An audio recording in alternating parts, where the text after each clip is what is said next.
السلام عليكم ورحمة الله وبركاته. أعزائي المشاهدين، أهلا بكم معنا في حلقة جديدة من عيش حرية عدالة اجتماعية. مش عاوزكم تتخضوا. طبعا اللي شاف العنوان كبير، شاف العنوان مختلف عن اللي احنا متعودين عليه، ويظن ان احنا خرجنا عن الإطار اللي احنا اتكلمنا عنه. كنا وما زلنا نتكلم عن المواطن المصري البسيط والمشاكل اللي بتواجهه وازاي نحل المشاكل دي. صحيح العنوان النهاردة بيتكلم عن الدستور الرشيد للشعب المصري. لا معلش حبينا بس نخفف عليكم شوية عشان ما تتخضوش زي ما قلنا في الأول. فعلا هنتكلم عن الدستور الرسمي للشعب المصري، مش هنتكلم عن الدستور كمواد وبنود، ومش هنتعمق فيه لأننا مش متخصصين. زي ما تعودنا ممكن نجيب تقارير، نجيب حاجات، ولكننا ما بندخلش فيه ما لا نفهم فيه ونترك العلم لأهله. احنا بقى هنتكلم عن ايه في الدستور؟ هنقول ان الدستور اللي احنا نعرفه ان هو زي عقد شراكة او عقد إدارة ما بين المواطن والحاكم، يعني الحاكم والمحكوم. بناء على هذا العقد بيحكم الحاكم الدولة بوزارته وحكومته، وبيبقى مسؤول قدام الشعب عن اللي الشعب طالبه منه. طب احنا كنا نعرف يعني ايه دستور قبل كده؟ ما اعتقدش. اعتقد ان عدد قليل قوي من المصريين كان يعرف ايه هو الدستور المصري اللي موجود، وقبل 25 يناير ما كانش فيه اهتمام كبير بهذا الدستور.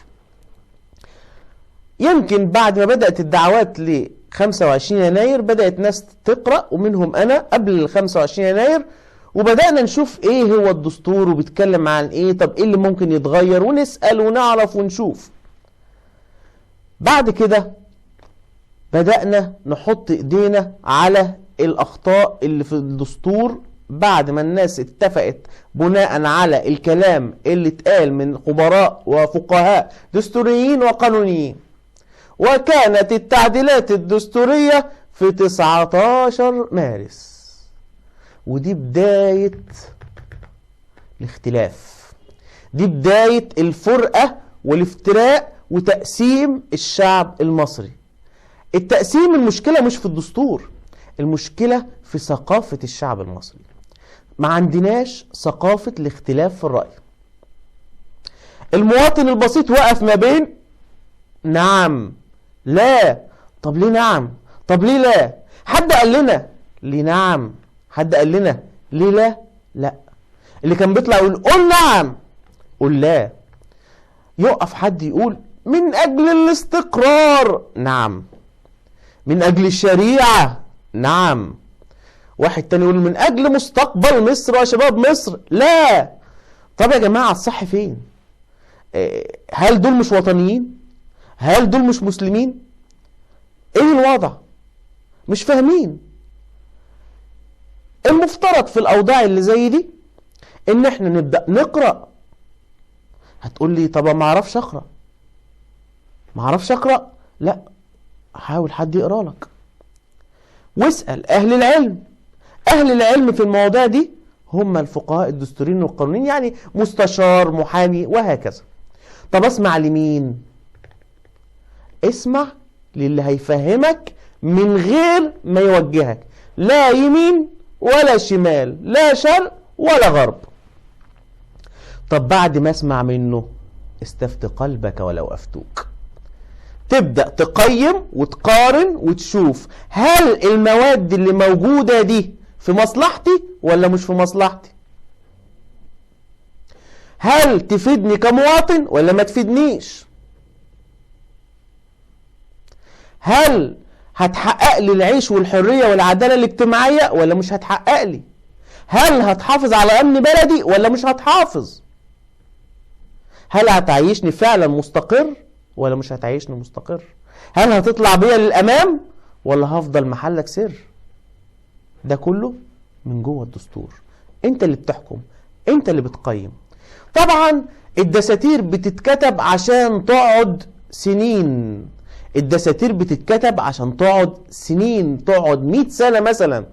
ولكن احنا عندنا في مصر والحمد لله بعد ما عدلنا الدستور بدأنا نكتب دستور جديد، وكان دستور لجنة المية اللي قادها المستشار حسام الغرياني وسلم الدستور للرئيس مرسي.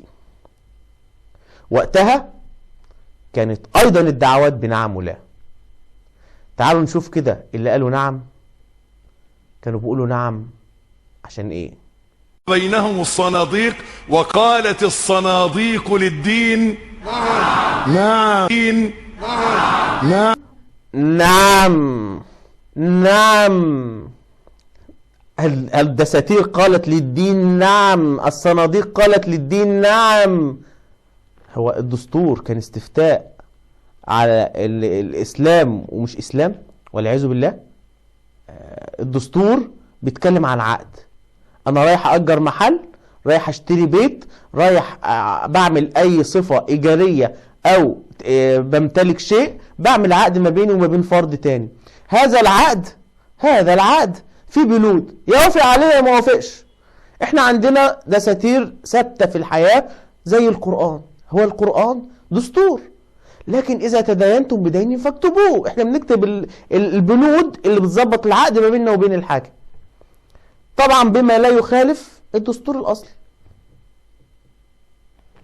طب في ناس قالت لا، تعالوا نشوف اللي قالوا لا.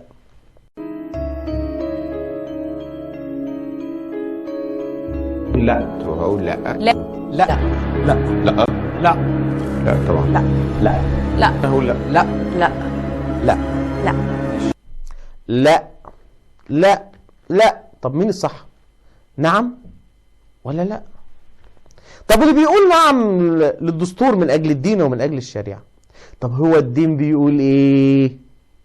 الدين بيقول اقرأ اقرأ. نقرأ، مش نسمع لفلان قول نعم قول نعم قول لا قول لا.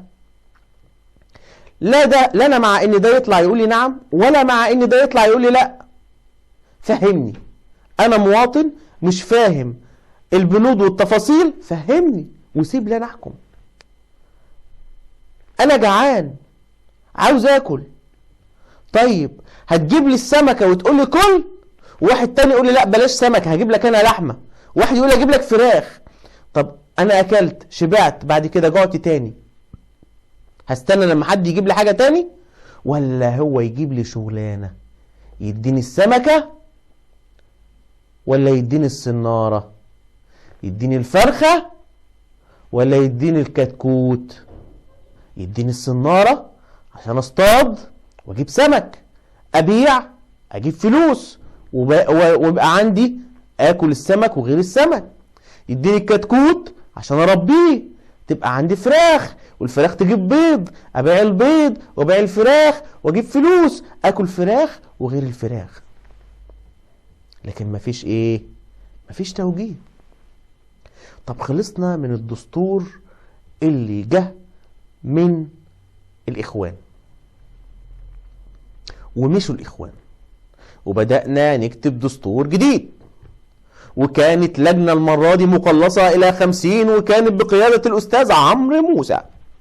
والأستاذ عمرو موسى سلم الدستور للرئيس عدلي منصور، وبدأنا الحملة الدعائية. هل اتغير الوضع؟ هل اتغيرت الثقافة؟ على طول على الفيسبوك على طول نعم لا طب انتوا قريتم؟ هو ده عشان دول وده عشان دول. انا تبع الجيش فانا هقول نعم، وانا تبع الاخوان فهقول لا. لا، سيبكم من مسألة التيارات او الاتجاهات. مش معنى انك تقول نعم ان انت تبقى مع الجيش وضد الاخوان، لا. ومش معنى انك تقول لا انك مع الاخوان وضد الجيش، مع الدين وضد الجيش، ابدا.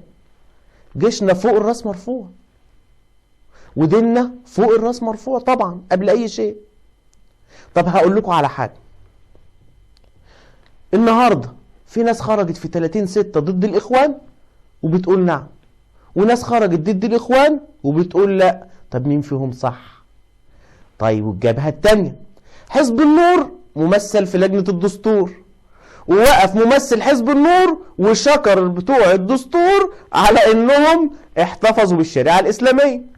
وفي الجانب الاخر الاخوان بيقولوا لا مفيش شريعة في الدستور، وفي كلام بتردد ان الشريعة اتشالت من الدستور، والوضع غير الوضع والكلام غير الكلام. طب مين صح؟ لو انا مشيت ورا حزب النور ابقى مسلم ولا ابقى كافر؟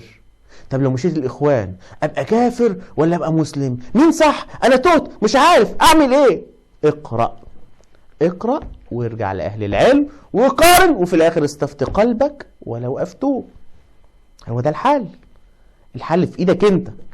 طب لو قلت نعم بحب مصر ولا بكرهها؟ لو قلت نعم عن اقتناع وفهم تبقى بتحب مصر. طب لو قلت لا عن اقتناع وفهم تبقى بتحب مصر. الاختلاف في الرأي يا جماعة لا يفسد للود قضية. رجعنا تاني اعلانات في الشوارع بتقول نعم من اجل 30 يونيو و25 يناير، وفي الجنب التاني حرية والعدالة منزلة خبر بتقول ان والعياذ بالله الدستور بتاع الانقلابيين في سب للدين. اظن لا تعليق. طبعا كنا ما صدقنا خلصنا من قبل كده بالدستور العجلة تدور، بالدستور العجلة تدور وحافظ على الدين، ونقول نعم للدستور. نخلص من ده نروح على ده ونطلع من نقرة نخش في ضحضيرة. يا جماعة انا مش هقول لكم قولوا نعم، مش هقول لكم قولوا لا، لا انا عاوز منكم ان انتوا تختاروا ونتفق على حاجة. اللي هيقول نعم بيحب مصر، واللي يقول لا بيحب مصر. انا يا جماعة بطلب من حضراتكم ان المصريين كلهم، سواء اللي كانوا بيعملوا كده او اللي كانوا بيعملوا كده، اللي كانوا بيروحوا التحرير او اللي كانوا بيروحوا رابعة، ينزلوا من الدستور، وكلنا ننزل باشارات غير اللي كنا بنتكلم عنها. محدش يقول لي تمرد ومحدش يقول لي رابعة، لا كلنا هنخرج رافعين علم مصر. انا مش بحرض على مظاهرات، لا انا بقول انزل اشارك معايا علمي، علم بلدي، وابقى فخور ان انا بشارك. نتفق على حب مصر من بره اللجنة، وجوه اللجنة ايضا بنحب مصر، ولكن في الصندوق كل واحد يقول اللي هو عاوزه. اللي عاوز يقول نعم يقول نعم، واللي عاوز يقول لا يقول لا. يبقى اختلافنا في الرأي داخل الصندوق. بره الصندوق كلنا حبايب واخوات، نخرج معانا علم مصر وكلنا فرحانين بان مصر كويسة. مصر ان شاء الله باختياراتنا سواء نعم او لا، بأيا كان من هو الحاكم، المحكوم موجود وهو الشعب المصري. ان شاء الله مصر لازم تتقدم بنا للأمام. عاوزين نكون ايد واحدة بالفعل، كل الناس كل المصريين، يبقى فعلا دستور لكل المصريين لما يشارك فيه كل المصريين سواء بنعم او لا، ونتفق مع بعض. اللي وقع يقدر يقف، اللي وقع يقدر يقف من تاني، بس يمشي صح ويتحد مع الناس، وما نعاديش بعض ونحب بعض. بنقول يا جماعة لازم نحط ايدينا في ايدين بعض عشان مصر تفضل افضل دولة، وعلمها يرفرف في السماء، ويبقى شعبها افضل شعب في الدنيا بوحدته ووطنيته وحبه لبلده. قبل ما نقول لكم سلام، بنفكر حضراتكم اللي احنا قلناه الحلقة اللي فاتت عن الاعلانات عن الوظائف. كنا اتأخرنا شوية لأسباب فنية، ولكن النهاردة الحلقة هتلاقوا الشريط موجود في اعلان عن بعض الوظائف اللي جات لنا.